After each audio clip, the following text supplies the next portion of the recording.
आज आपण तिखट झणझणीत अशा मटकीच्या डाळीची रस्सा भाजी बनवणार आहोत। त्याच्यासाठी आपण इथे मटकीची डाळ पहिले भाजून घेणार आहोत। तुम्हाला जर शिजवायची असेल तर तुम्ही थोडंसं पाणी टाकून ती शिजवू सुद्धा शकता।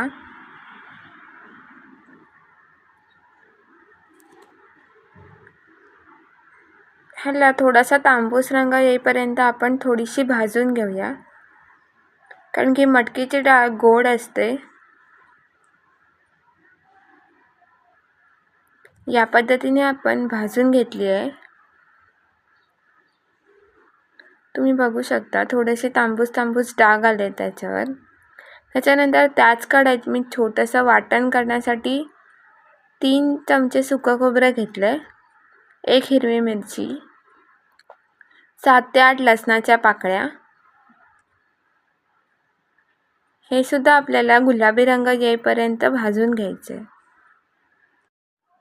खोबरं अगदी व्यवस्थित भाजून झालेलं आहे। एका प्लेटमध्ये काढून घेते।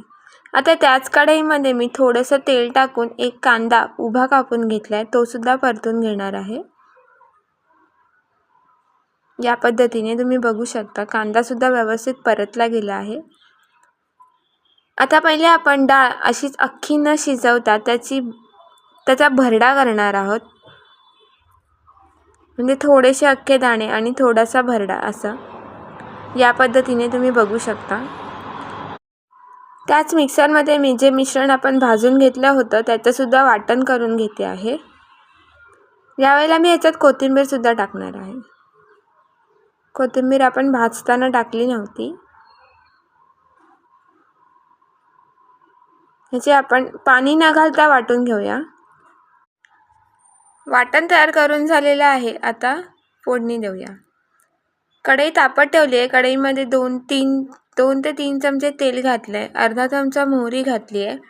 मोहरी छान तडतडली की त्याच वेळेला मी अर्धा चमचा जिरे सुद्धा घातलंय, 4 ते 5 कढीपत्त्याची पानं तोडून घातली आहेत। त्यानंतर आपण जे वाटण करून घेतलं होतं ते घालणार आहे।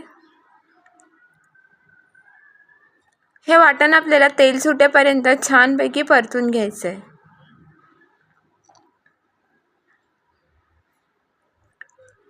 आता वाटताना आपण पाणी नव्हतं घातलं म्हणून थोडंसं पाणी घालते मिक्सरमध्ये मिक्स करून।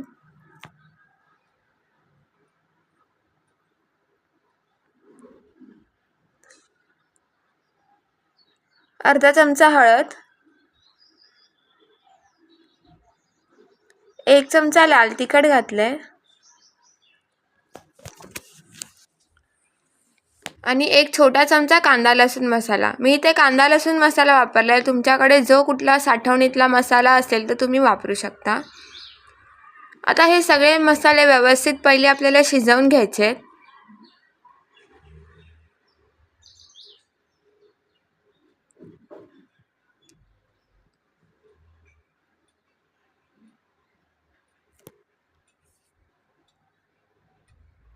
तुम्ही बघू शकता छान तर्री आली आहे साईडने। याचा अर्थ मसाले आपले छान शिजले आहेत आणि वाटण सुद्धा।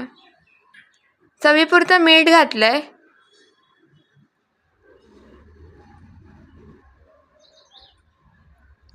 आता यावेळेला आपण जो भरडा करून घेतला होता तो घातलाय। हे व्यवस्थित मिक्स करून घेऊया। हे व्यवस्थित मिक्स करून घेतलंय मी। त्याच्यानंतर आपण याच्यामध्ये गरम पाणी घालणार आहोत।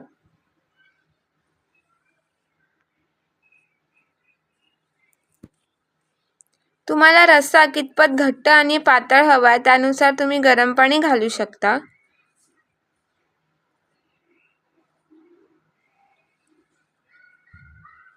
गरम पाणी घातल्यामुळे छान तर्री आली आहे, तुम्ही बघू शकता।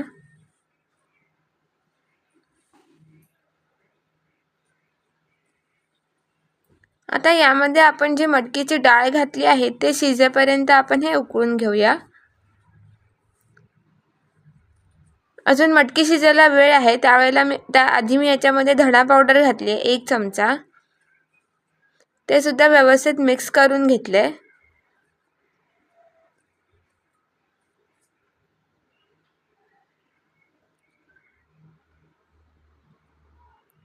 आपली आमटी तयार झालेली आहे. बारीक चिरलेली कोथिंबीर घातली आहे.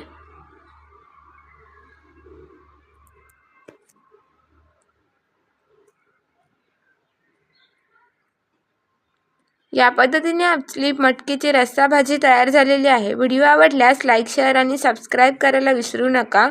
आणि रेसिपी कशी वाटली हे नक्की कमेंट करून सांगा. पुन्हा भेटूया पुढच्या रेसिपीसोबत. तोपर्यंत धन्यवाद.